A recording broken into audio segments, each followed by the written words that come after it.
Welcome, welcome, welcome. The triple welcome, always the way we start off here at Geek Spiel Table Crashers. This is episode 41.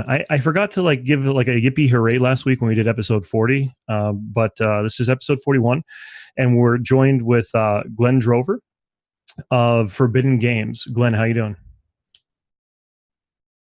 Doing great. Thanks for having me. No problem. Thanks for joining us. We really appreciate it. So Glenn is here to talk to us about his inspirations, his designs, his experiences within the industry, and also his game that's currently on Kickstarter, Extraordinary Adventures Pirates. So we're going to do the things we normally do. We'll talk about the fun stuff, the design and everything, and then we're going to jump into and crash the table and see how to play pirates. So really, to get right out of the gate here, Glenn, you have a pretty storied experience within the gaming industry. Would you say so? Sure. Storied is a word. Storied is a word. Extensive experience, so you've been doing this for a pretty good amount of time. How long have you been involved in game design? Well, I've been in the game industry since 1989, but not designing initially. Okay. I was on the business side in the video game industry. Okay. Joined Microprose back in 1989. They did offer me a job in QA as a path to game design, but my wife didn't want to move to Baltimore so I could play games for a living. So I actually turned down a job working with Sid Meier, at least as it was almost like an internship, and I wanted to vomit. It was one of the hardest things I've ever had to do. Lucky for me, they called me back a few months later and offered me a gig on the sales side. That's amazing. Which allowed me to, it allowed me to stay in Chicago. And so my path in gaming went from design focus to business focus. And I was in sales for all through the 90s at Microprose, Maxis, and Activision. Oh my! So that was the golden age of PC software, gaming really software, especially. Really was. Those were great companies to work for, also. I'm sure they were. And what walk us through some of those experiences. Like overall, I mean, quality of life was probably decent, but I mean, were some of the pain points that you see with some of the modern gaming industry existing then, like the long, crazy hours? I mean, on the sales end, probably not as bad, but were the hours long and crazy and grueling, or was it more of like a standard business way they were doing business at that point in time? Yeah, it was funny because back in the late 80s, early 90s, the video game space was very similar to where board gaming is now, where it was just starting to become professionalized. Mm-hmm. It was still sort of hobby oriented, where a lot of the retailers we worked with were mom and pop, service through distribution. Right. There were a couple of chains like CompUSA or Egghead that had emerged. Yeah. And they both, obviously folded. But eventually became a mass market mainstream business. And so were you hitting up like the computer show and sale type things, like at that point, like traveling around and hitting those venues, like? Yeah, it was weird. I mean, interestingly, when I first joined Microprose, we were still packaging games in Ziploc baggies. It's insane, right? And that's how you sent out those patches too, right? You had to mail out any patches on floppy. It was crazy. We had 5.25-inch floppies in that era, and then moved to 3.5s and eventually to C-ROM. But yeah, it was crazy. It was very much like where we are now in this space. And the hours were very unusual because there were very few people who could actually program back then. Right. At least commercially, right? So, probably, tech and NASA and everybody had gobbled up most of the programmers, and the game industry found people where they could find them. And when I interviewed at Microprose, they actually, I just showed up and said, yeah, I'm a game designer and I'd love to design games for you. And they chuckled and said, well, we usually hire our game designers from Avalon Hill because those guys know how to design a game. And I was just like, Wow. Because there were no professional video game or PC game designers at that point. Amazing. Didn't exist.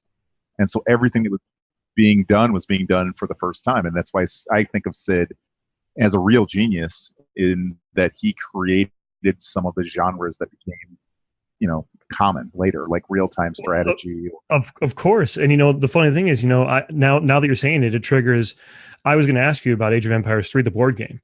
But you were on the ground floor of some of the 4X creations and the Empire creation games and that part of video game. Right. And, I was going to ask you tonight, what is it like translating those games, the digital game into a board game? But I mean, you were there, you were on the ground floor of some of these designs and developments on the digital front. Which is awesome. Well, I was at least in the neighborhood, right? I would fly into the corporate office for a sales meeting, and I would ignore all of my counterparts and walk straight to Sid Meier's office and just plunk myself down and say, "What are you working on? What's going to be the next big thing?" Because it was always something innovative and new, and he was breaking new ground every month, and it was a pretty incredible place to be. Yeah. But I was still a wannabe designer, right? I hadn't actually cut my teeth and published anything at that point. But what better place to be than having access to Sid Meier's and being able to pick Sid Meier's brain? I mean, I know it probably wasn't like, I mean, I'm sure he was a busy guy. I guess walk me through that. Like, was he open to just sit there and chat with you? Like, I'm like a schoolgirl right now. Giddy like a schoolgirl with this story, because like Sid Meier's is one of my personal heroes of the games that he made, and his impact in the industry, in the gaming industry. For you to be able to have known him and know him. He was super approachable. I mean, anytime I'd walk in, the door was always open.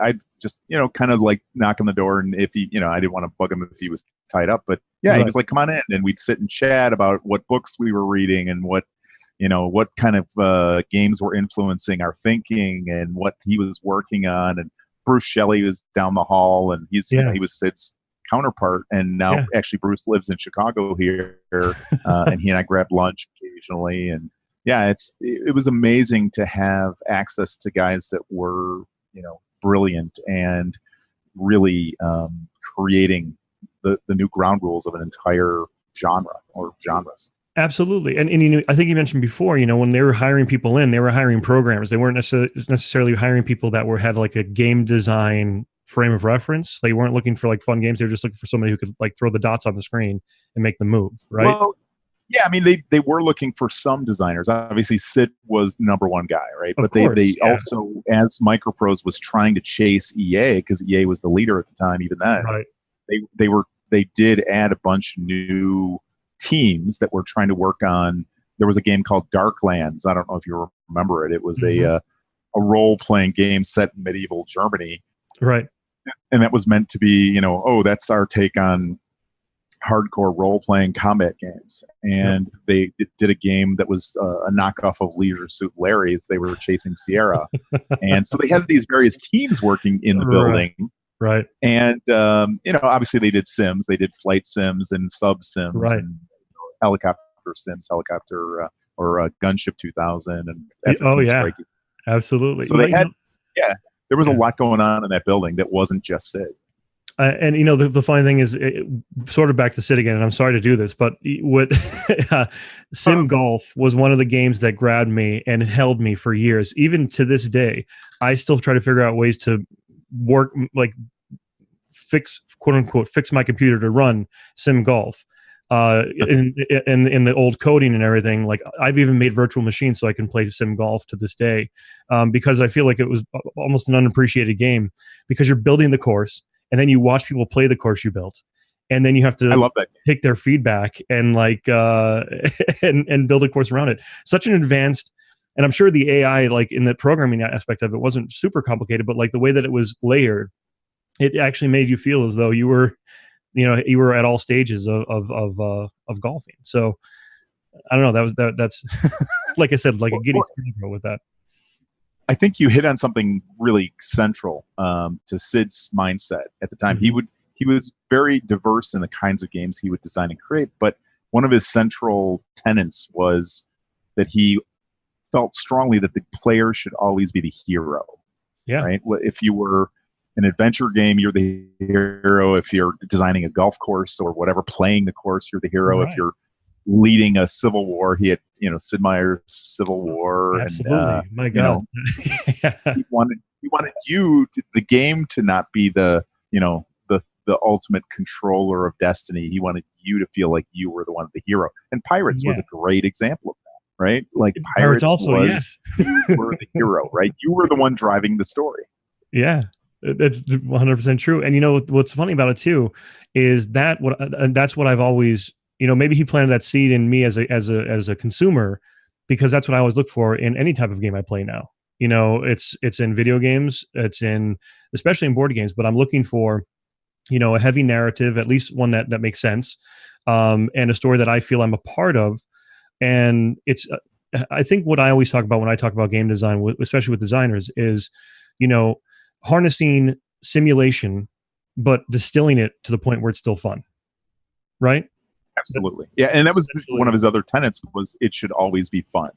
Right. If the game is really deep and interesting and has all this great stuff, but you're not having fun, he would throw it out and start over. Right. Which I'm sure that was crazy. Those were crazy times too, right? It's like, we're already this far in development. You're going to scrap this now? Yeah. And Sid was one of the two partners in the company with Bill Staley. And Bill was the business guy and Sid was the creative guy.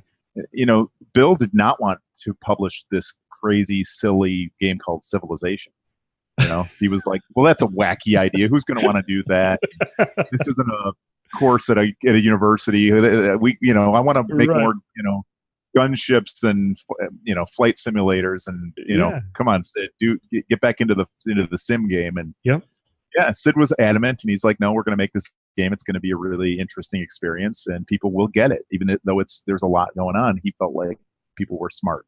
Yeah, absolutely. And that was, again, I talk about, when I was in, I want to say entering high school, Civilization 3 came out. It was around Christmas time, and my brother bought it for me. It was a special edition box, and I didn't really know much about the franchise at that point, and it just sat there actually for almost a year or two, because I was so involved in video gaming at that point that I was like trying everything I could. I was going back to Doom, I was going into Wolfenstein, and like hitting every of the games, and then I think the other thing that kind of tainted that for me was the onset of online multiplayer. So Command & Conquer Red Alert around that time really pulled me in, and the first Rainbow Six, I was playing on a 56K connection. My parents would pick up the phone and be like, "Oh, now I'm dead," like. But that was my passion point.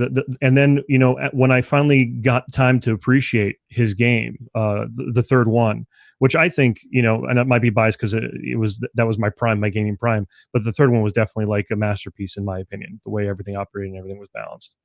I think there's a consensus of people who feel that way. Yeah. I think it was the feeling, because after they nerfed, let's use the term nerf, but after they nerfed the stacking units for your armies in 4 and 5, because at 3 you could put 45 units on one square and then march them in one by one in attack, and then on 4 and 5 you couldn't do that anymore. So like I think that feeling was like, okay, I have this massive army, good luck trying to stop me from entering your city now. When they got rid of it, I understand balancing and everything like that, and keeping the game, a little bit lighter. But with, I don't know, that feeling in 3 of just like watching the animations of like hundreds of soldiers one at a time march up to the gate. Just like brr, brr, but yeah, so sorry, I mean we went off on a tangent there, but I mean that's amazing. That's amazing. So you got to really gain your chops with some amazing influence or influencers in the industry. And we didn't really talk about some of the other guys that were kind of in that sphere. Right. Danny Bunton, actually, who was one of my favorite designers in the early days. He did 7 Cities of Gold and Mule, one of the best games ever designed.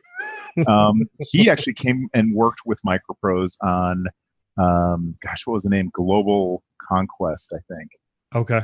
And there was a Command HQ was the first one, right? So that was the first, and it was one of the very first real-time strategy games. where the Yep. units were actually active at all times and always moving and always, there wasn't turns. It wasn't turns anymore. It was real time for Real-time the strategy. first time. And modems had they stink. I mean, they were terrible, but Yeah. you could actually play these games because they were simple enough. Right. And kind of the sequel to Command HQ was called Global Conquest. And I was, this young idiot, kid again, but I got to talk to Dan Bunton and basically say, hey, I see what you're trying to do here with this beta, with your, resources.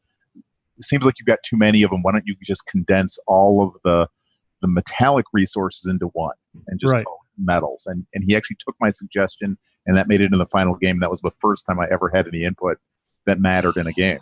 What did that feel like for you? Like, I mean, beyond the validation and everything, was that essentially the spark? Like, maybe I actually do know what I'm doing. Like, you know what I mean? Because everybody, as they're coming up, in whatever their passion is, there's points where you question your abilities, and you're like, well, I feel pretty strongly about this, but then once it actually happens, what does that do for you? Yeah, I've never thought about it until you just said that. But yeah, probably not only did I feel really good about it, but I was like, yeah, I helped a seminal game designer make his product better. Yeah, it does. It gives you a sense of confidence, and just it's pretty cool. Yeah. and we didn't mention. I'm not gonna lie, I'm a little jealous here, Glenn. Hey, right place, right time, right? I lucked into it. I know, that's awesome. And we also had access to the guy who invented or designed Master of Orion and Master of Magic. Oh, wow. Two other amazing games. I actually, on one of my sales trips, I just puttered into QA one day, and I'm like, yeah, what are you guys testing? They're like, yeah, we're testing this game. It's called Master of Orion. And it looks pretty good. It's got our guys pretty excited, and I sat down and I played a few turns, and I'm like, oh yeah, this could be good. Yeah, it's all right. Yeah, all right. It's all right. Yeah. And I mean, the common theme too is like you're talking like a lot of these heavy sim games and heavy like Empire 4X games. So yeah. The very first 4X game. Yeah, that's awesome. That is so cool. It was super cool, and just I was super lucky to just be kind of an observer, and but it was kind of fun too, because then I got to go and take those and put them in my bag and sell them to the retail channel. That is so cool. Yeah, that is awesome. And you know what? The funny thing is, any good company too, and you talk about this, but any good company, they instill that passion in their employees. And I think that, that one of the reasons it was that golden age was because every line was experiencing that, the excitement of those games. Like now, you hire these guys that are just sharks, like, oh yeah, I could get better advertising space. You have marketing directors and you have advertising funds. And back then you just got like 10 super excited people, sit there, play a game and be like, sell this. And they would just be like, oh, of course I will. Like, go just point me in the direction. I'm going to sell you like thousands and thousands of copies. Now it became more of a business than that hybrid hobby. And like you said, right now where the board game industry is right now is very similar to that, because there's a lot of that passion, I think, that goes into all lines of people involved in that process. Yeah, I think there is some commonality. The one thing that's unique in our current state of the industry is Kickstarter, right? The video game industry never had the barriers to entry come crashing down, and the fans come rushing in and start designing 80% of the games. Right. Which is crazy, true. Right? That's true. Yeah. And what's the general consensus on that part for you as somebody who's been in the industry for a while? I mean, is it something you're excited about? I mean, you're obviously using the platform yourself, but when all this first started happening, I know that. I mean, let's sort of take us through. So you were in the video game realm from '89 to what? To 2000, spring of 2000, I mustered out of Activision after 5 years. Okay. Cashed in some stock options and started Eagle Games. Okay, so you started Eagle Games off the funds that you produced, like that you acquired in what you did for years previous. Right.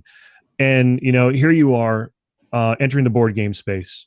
What in your mind triggered that? Because obviously you left where you were, you still had passion for design, you needed an outlet, most likely. And, Yep, exactly. And this is what brought you into the board game realm. Yeah, I mean, by that point, video game budgets had gotten huge, and there was no way I was ever going to design and publish my own video or PC games. Steam didn't exist yet, right? So there was no portal for independent developers. Yep. And I was like, well, I just had this giant passion for game design that was pent up, and just being creative, right? So it's not only the design of the game, it's the design of the packaging and the art and the graphic, look and feel of the product. Yep. That, just being creative. And I had been very lucky and very, fortunate to be involved in the video game industry, but it also I was stuck in this lather, rinse, repeat of the sales cycle. Yeah, right. Of course. It's not gratifying if you're a creative person. No. And so I was desperate I feel you. And also I had also grown up a little bit on my business side, wanting to be my own boss, wanting to start my own business. So I got to simultaneously be creative and design games and publish games and be an entrepreneur at the same time. It was pretty incredible. That is incredible. And so you're designing with Eagle. What are some of the first titles that you're putting together? The very first one was War Age of Imperialism. And then we followed that with the American Civil War and Napoleon in Europe, which were historical, big box games with lots of toys. But then I quickly realized that my roots in video games were going to possibly be useful. Right. And we did Railroad Tycoon, Sid Meier's Civilization, Age of Mythology, and then ultimately Age of Empires 3. Well, there you go. Which was finally a good game. The early ones were, me learning how to do it, right? Yeah. They weren't perfect games. And it's tough. I mean, I think what's also difficult is that, like, well, I mentioned it earlier, but translating digital to cardboard is very difficult in that digital handles the calculations on the back end. Right. And as a player, so as a designer, you want to simulate as heavy as you can because you want them to feel the feeling that they had when they were playing a heavy sim game. But then on the back end, you're always balancing that with the frustration of actually having to calculate all those chances. Yeah, it's really a nightmare from a player's perspective to have to do all that legwork, and it's bad game design, right? If you exactly do a direct translation from digital to analog and keep all that stuff in there, you have to find a way to abstract and recreate the experience where the feel is the same, but the mechanics are completely different. Right. And it's crazy because you have these aha moments during the design. Like, give me some of the aha moments you had, at the table, going from the macro to that abstract in design. Yeah, I think my aha moment was when I saw, we did the Civilization conversion to board game, and we sold 80-some thousand units, but the game was terrible, right? It was, awful, right? It was such a long and drawn out experience. And when you're designing it, you're like, oh, it'll be so cool to have this, this, and this, and you just kitchen sink the crap out of it. And it's terrible game design. What I learned from that experience is, man, nobody wants to go through a 5-hour game. It's an ordeal. You don't even want to do anything that feels good for 5 hours. Yep. Yeah. Exactly. You want it to be over at a certain point. Eventually it doesn't. Right. Exactly.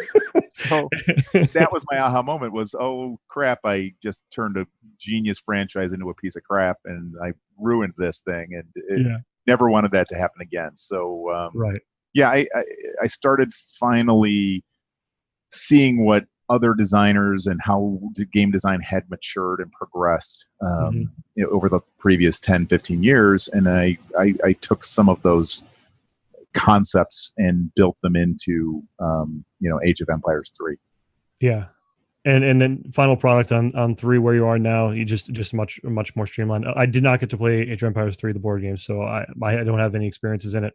But your feelings of it now, where it's grown and where it is, pretty excited about it. Yeah, it's probably the game that I'm most well known for. It came out in 2007, and it's a very good game. I still enjoy playing it, and that's a good sign because I'm my most harsh critic. Yeah, anybody who's creative is that's always, you're always reflecting on, oh, I could have done this or should I have done that, you know, and anytime you hear like an inkling of like doubt in someone's voice and during playtesting or something, you're just like, oh no, like that's just the way it is, I think. It is.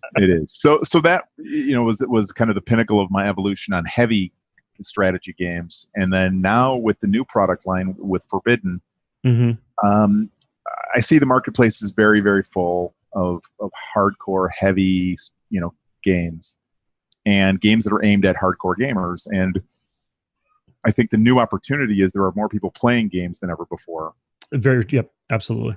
And most of them don't want that, right? They would like a game that lasts about an hour, that has some really cool mechanics, but it's easy to learn. And there aren't enough of those kind of games. So that's what we're trying to do with Forbidden Games, is create games where you can teach the game in 5 minutes or less. Yep. And play the game in an hour or so. And but yet the mechanics are there, the depth of strategy is there, and the, you know, beginners and gateway gamers can get into it and play it and love it. Yeah. But even hardcore gamers aren't bored, right? They're not like, oh, that game's too light, I don't want to do that. They're games where you can bring those two diverse groups together at the table, and you can have an enjoyable experience. And that's what we're attempting with games like Raccoon Tycoon and Age of Adventures Pirate, or Extraordinary Adventures Pirates, and Railroad Rivals. Those are the first games. So take us back just a little bit. Before Forbidden Games, you were running Eagle, and then Eagle at some point became Eagle Griffin. What changed for you in that equation, and what was that like? So we had essentially leveraged the company, and we had a bit of debt and to operate the company, because the big box games we were making were very expensive. Of course, yeah.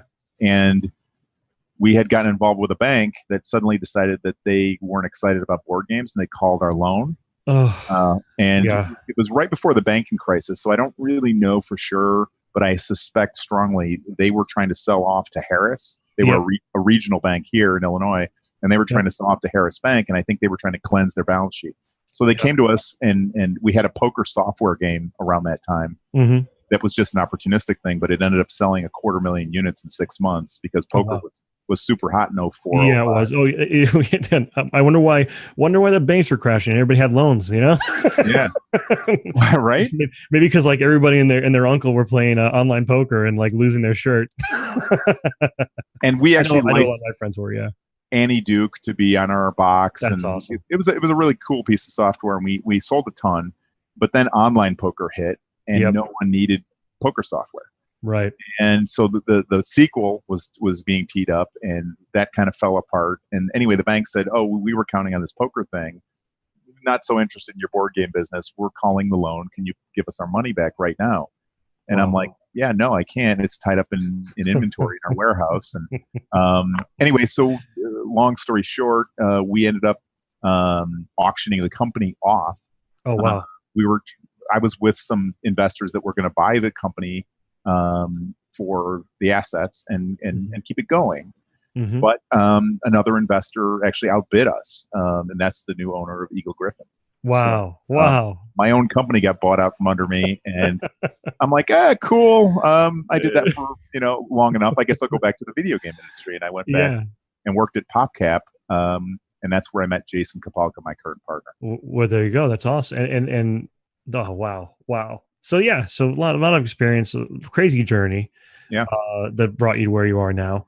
And it brings us to this game, Pirates, which I think, based on what we're talking about here, that blend of fun and enough mechanics to make it, pull the gamers in, but to also keep those gamers that are burnt out on the massive and crazy 4Xers and heavy Euro games, just giving it a place on the table for a game like this. I think you're hitting all the check boxes there, because I got to look over the rules before we talked tonight, and I set up the table on Tabletop Sim.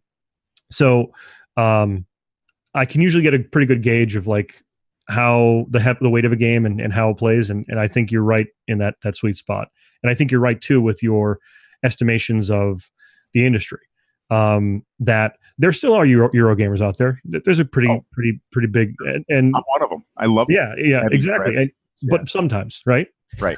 That's like once every 2 or 3 game nights we're going to play a Euro. Once every 2 or 3 nights we're going to play a Legacy, or once every month or 2 we're going to play a Legacy game.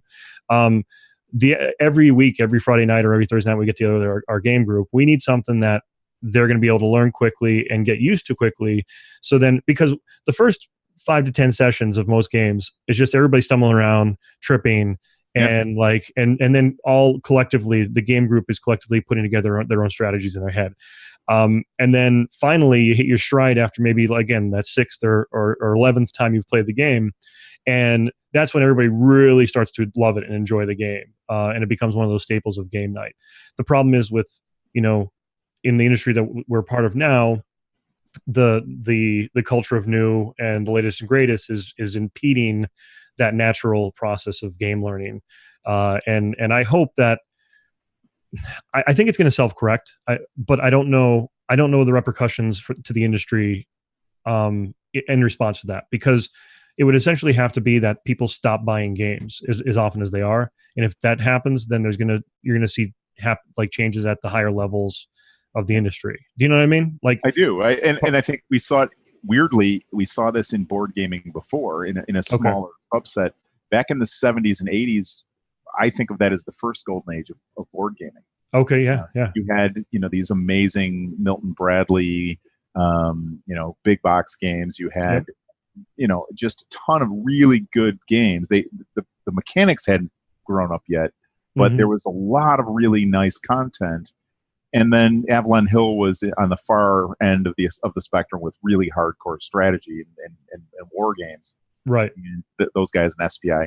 And they were producing so many games because they had such a tiny audience that they had to make a ton of product to keep the lights on. And they ran faster and faster, and the hamster wheel spun. And eventually they burned themselves out. People stopped being able to buy all the content that they were putting out. And it was a diminishing return. So I think something similar will happen in this case, where people's game collections are literally hundreds of games sometimes, and they're backers, and they're backing 40, 80, 100 projects a year, and it's it's ridiculous, right? Nobody could do that indefinitely, and so I trust me, I know, right? We're all there to one extent. Yeah. And our wives love us for it, of course. Oh, they sure do. Thank God my wife loves me. Otherwise, she would have left me a long time ago. So I think it's going to correct. But I guess so. Already doing that to an extent. Yeah. Now, with your experience though, we've been interviewing for a while, but this is great, and I appreciate your time.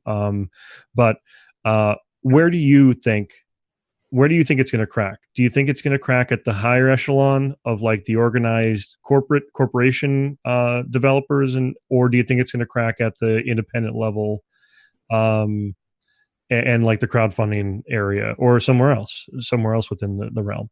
Yeah, it's a great question. I think it certainly is already cracking at the lower end, right? You've got people who have spent time designing their ultimate game, and they put it out there, and 90% of them will close are failures, right? Because there's so much competing for the dollar on Kickstarter now. It's true. That and the smaller guys probably can't even spend the marketing budgets necessary to get noticed. And what the key word there is marketing. Kickstarter used to be you put up a Kickstarter project and that was your marketing. Right now, you have to run campaigns across social media. You have to have even the intro videos to your Kickstarter have to be 3D animated, or with a paid narration. You know what I mean? Like, those are things that even a year ago, 6 months ago, even you wouldn't even think you needed for a Kickstarter project. And the money involved. So I always use the analogy, when the gold rush happened, it wasn't the people going out there with the pans that were making the money. It was all the people selling them the junk that to get to the gold. And you're seeing that a lot with the industry now too. You're seeing a lot of these periphery companies making a buck off of people, the promise of making it in the industry.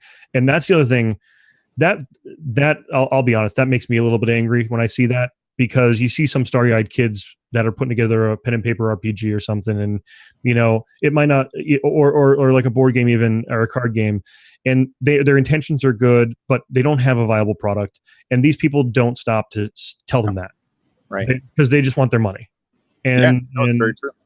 And that's what I hate to see happen to our community, because it puts a sour taste in their mouth, and sometimes they're still starry-eyed about it, and they're happily the money they're making at the 7-Eleven, they're putting into a non-viable product, and I think that's the danger of where we are now, in my opinion. But then along comes Gloomhaven, and you're like, okay, right. Any guy who has a lot of creativity and drive can do it. That's true. But it's a 1 in 1,000, 1 in 10,000 shot. Yeah. Right? To have that degree of success when you're truly an independent, when you're truly don't have resources. And I think that's another good point. And I think just because your Kickstarter was funded doesn't mean you're done. And I think that's also the common perception of people entering the foray now. Like they're like, okay, I get funded, and hey, I'm a game designer now, and that's not even close to the reality of it. Do you mind sort of dispelling that in some way for some people, and letting them understand the back end of that part of it? Yeah, no doubt. Really, that's, as you say, it's the beginning, right? So as soon as you're funded, then you're working with the factory to look at all the files, to manufacture all the components, to finish the product. Then once you have a completed inventory and you've paid for that, then you get to deal with ocean freight forwarding to your warehouse. If you have already secured a viable third-party warehouse, because don't ship this stuff to your garage. Don't. You're never going to pack out 3,000 games or even 1,000 games without your wife leaving you. Right. So you've got your third-party warehouse fulfillment center, and then you've got, the ability to sell on a web store. So you've got to have a bank solution, and you've got to then, if you want to go to retail, you've got to have, relationships with the distributors. You've got to have, it's on and on with the whole back end of operations. Yeah. And then you also have to have effective marketing to continue pushing your product awareness into the retail channel, and then sales execution. So really, it's all parts of a business, right? So it's not just being a game designer. You're really literally starting and running a business. Now, and so would you recommend that if for anybody watching or anybody who sees this VOD later on, would you recommend going out and self-publishing your game, or would you recommend just shining your game up to the point where you're happy with it and then create a sell sheet and start hitting publishers? What would you say is the best solution for most people? Yeah, I mean, for most, it's that second option, right? Because for most people, they don't, for God's sakes, keep your day job, right? Right. Yeah. Don't do what I did. I actually quit my job and started Eagle Games. But back then, there was higher barriers to entry. So once we produced a really nice looking product, people were still interested in that. Now, the distributors are just overwhelmed. They can't deal with all of the product that comes out. 5,000 games in a year. They don't know what to do with it. Right. And so even if you've got a really good product, the odds are they don't care. Or unless you're a Gloomhaven, unless you're the hottest, newest thing, you're going to, even if they agree to buy your product, and they're usually going to force you through someone else to consolidate that.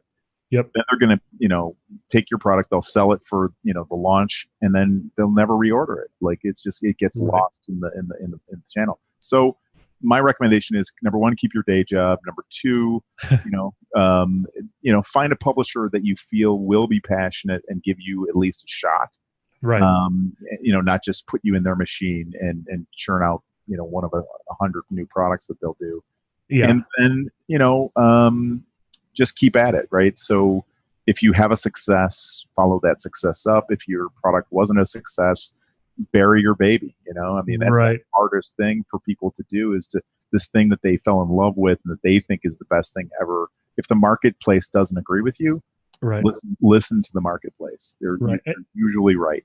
And do your due diligence. Like don't, like, if you get one or two people, like publishers, that say no, don't just say, oh, okay, that's it, bury it. You know what I mean? Like sometimes you have to find that right marriage. Because absolutely, the game that you're making, like, if I go to somebody with a game like Munchkin, like if I go to like an example like Roxley Games with a game like Munchkin, they're gonna turn me away because it's not in their wheelhouse. Like they don't know how to even market that. But if I go to Steve Jackson Games, Steve Jackson Games with the game like Munchkin, then he's gonna give it a fair shake. They're gonna evaluate it and say, hey, this is kind of similar to what we sell. We know how we can market this. We know that there's definitely a market for it. But just be smart about who you're working on partnering with, and know that after you had a series of failures, it's time to sort of shelf that and put it away. Yeah, and again, this is a golden age for board games. I believe that, and I'm appreciating a lot of the great games that come out, because there's more great games that come out this year than maybe in the previous 15 combined. Very, right? very true. Yep. There's just more games. Some of them, as you say, aren't really well developed. They've been, they're out there, and they should have gone through another year or two of fine tuning and play testing. Right. But there's also a lot of great games, and even if you have a great game, that's still no guarantee of success. It's true. That's true too. There are a lot of great games that just never get noticed. Yeah. Well, I think the other thing too is understanding the marriage of theme and mechanics and the temperature of the industry at the time. Mm-hmm. Like some Dex games are hitting right now, but doesn't mean your Dex game is going to hit. Like dexterity game. Yeah. Euro's always in season. Most deck builders are always in season. But it's just a matter of your theme. Does it marry with the themes that are hitting right now, and have too many of those themes hit, and are you getting in too late? Like, for example, sci-fi last year, aliens and sci-fi horror that was like the theme last year. If I tried to make a sword or horror / sci-fi and try to go toe to toe with like Zombicide, Space, and then all the other ones that were coming out at that period of time, I would have got buried by the industry. Sure. So there's a lot of things, a lot of factors that go into it. Yeah. And like Pirates right now, are you here on the beginning of the pirate wave? Is that what you're feeling right now? Because I hope so. I mean, you never know what's going to hit and what's not going to hit. Plants vs. Zombies, when I was at PopCap, was at the beginning of the zombie wave. That's true. Took off like crazy. I sold, I think, something like 1.3 million units on just the DS alone. And we were the third best-selling game for the DS that year. And I begged PopCap for a sequel. I was like, oh my God, this is like, you can't imagine how much people will spend just for more content. Yeah. And they didn't want to do it. They're like, no, we did that. Let's go do something else. We'll do something with mobile. It'll be free to play. It'll be great. I'm like, no, you can do that. Go ahead. But Plants vs. Zombies 2 and 3 and 4 and 5. And even Nintendo was desperate. They're like, we want more of this. And it didn't happen. It didn't happen. It never happened. And it's just one of those crazy things. Anyway, I'm digressing. But to be on the front of a wave of a popular topic is, because we're in the entertainment industry, really. Right. It's about theme. It's about narrative. It's also about good gameplay. But, if you can hit a popular wave early, it's a huge advantage.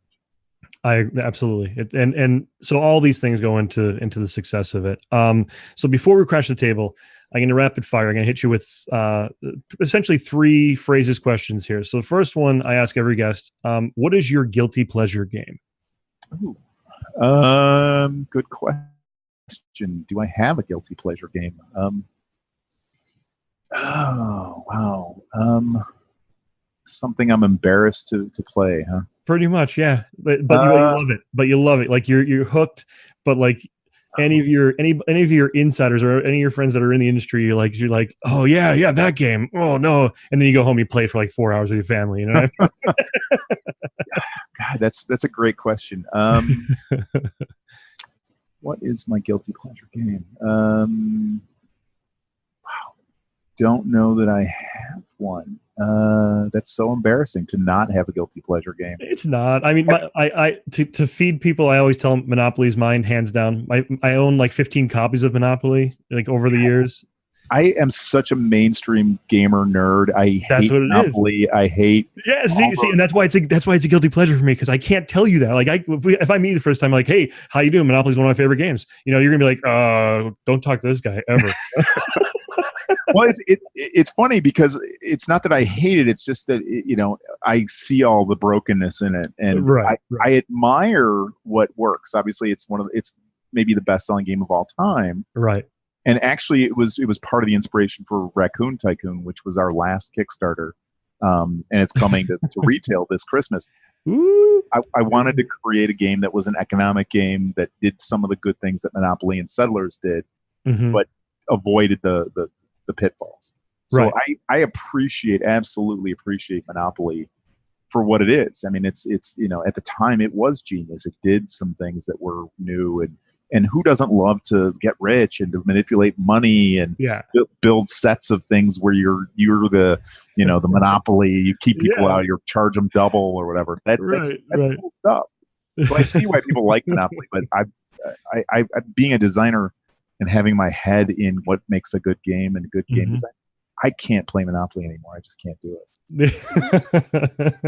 So yeah, I'm leaving you hanging on the question, but no, that's okay. And it's okay if you don't have one. The other thing that we would ask people is, of all the new hotness, which one stands out as the one you wouldn't play? That you wouldn't play. Yeah. Okay, I love the designer, and he's a genius designer. This one I have a quick answer for. Okay.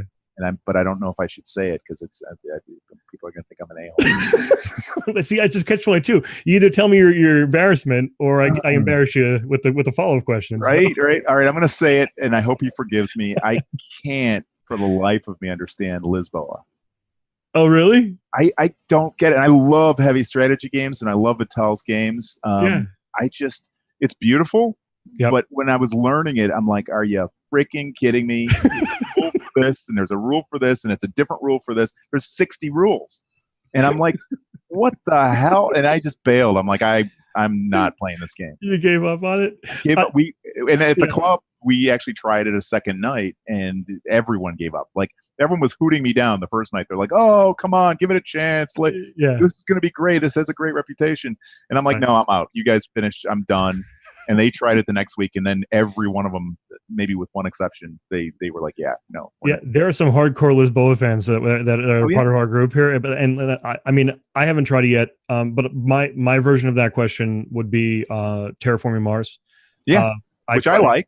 I've tried to force myself to like it at this point. Like, I've played it 5 or 6 times, and every time I play it, I'm like, why do I not like this? And somebody actually said something to me, and they're like, you realize that it's balanced, that you actually never get an engine that goes off 100%.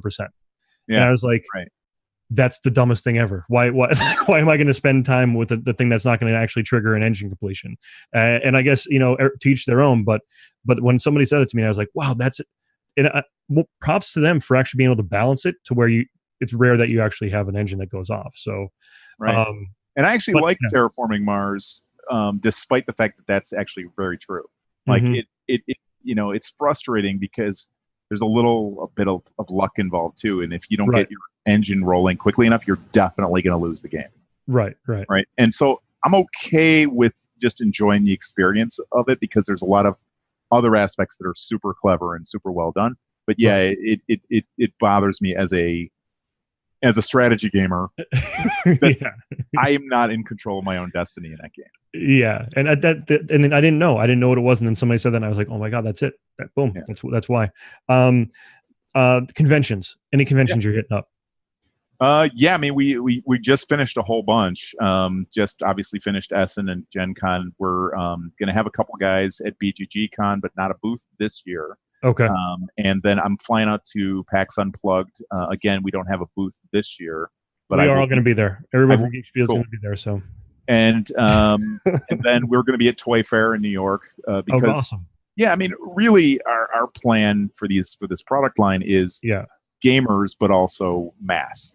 So, and so you want to hit you want target size on your product. You want, especially, I mean, Target right now was the ones they're really pushing board games. Best Buy tried to enter it and sort of fizzled, and they ran away from it. But Target's kind of hitting all cylinders on the board game front right now. Yeah, and so we're trying to balance our product line between gamers and non-gamers. So the hobby channel, that's an obvious one. Kickstarter's obvious, but if we can be and I've sold to Target my entire career on the video game side, so I know what they are looking for. Beautiful. So hopefully, Beautiful.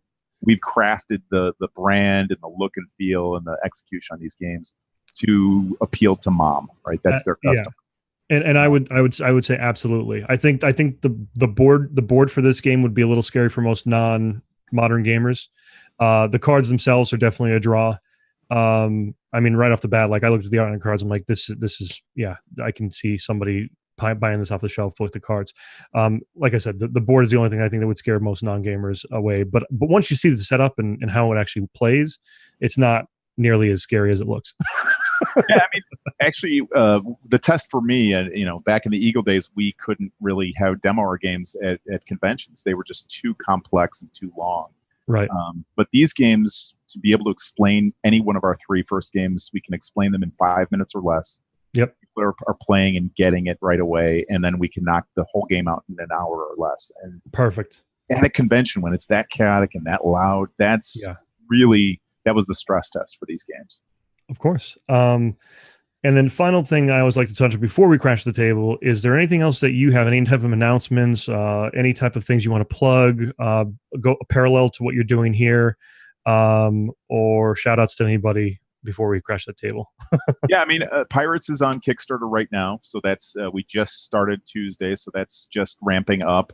And then, as I mentioned earlier, Raccoon Tycoon is finishing manufacture this week and will be in stores around Christmas time. So we're really excited about that. I don't know if it's bad form to mention another format here with the Dice Tower just did a no, absolutely not. No. We have people that we that are partnered with Dice Tower as well. So cool. Go ahead. Yeah, Tom Bassel just did a review on Raccoon Tycoon a couple days ago. Okay. And he gave us a huge compliment. He's actually been a hard grader on my games the last couple. So I take this as a point of pride. He said that Raccoon Tycoon is easily in his top 5 commodities games of all time. Oh, that is a big compliment, especially from Tom. So right. Wow. And he's and recently he's been critical, much more critical on his reviews than he had in the past too. So that's an even bigger compliment to you as well. Right. So yeah, it was. We felt great about it, but yeah, we think that's the one that's going to, really, I think, especially in the hobby channel, it's got enough depth and it's a really great economic game. Okay. Are you going to have that at Unplugged by any chance? I will. Yeah, actually, I just handed off. There's a group of gamers, including Edward at Heavy Cardboard, who all met today in Chicago. They all flew in or trained in here and met up, like, I don't know, a dozen of them. And they're taking a train from Chicago's Union Station down to Dallas to BGCon. And they're playing games on that train the whole way down. And I handed them a copy of Raccoon Tycoon so they could play it at BGG, and then they're going to all go out to PAX Unplugged and promote the game out there. Awesome. Yeah. Great. So, yeah, it was the strangest thing. I went downtown and had lunch with a few of them, and they're all gathering here and taking literally a train. Who takes a train in the U.S. anymore? I don't know, but that sounds like a great idea. And I think after this, we're like Chris Cornell. I think all of us are going to be having a conversation. We might put together a geek spiel train in the future. Oh my God. Yeah, and Matt works for the railroad, so so this is like a marriage in heaven here. So okay, let's go ahead. We're going to go ahead and crash the table. Anybody during this period of time, guys, we're crashing the table. If anybody in chat has any questions, while we have Glenn here, feel free to ask in chat. Matt will then forward me those questions as Glenn shows us how to play.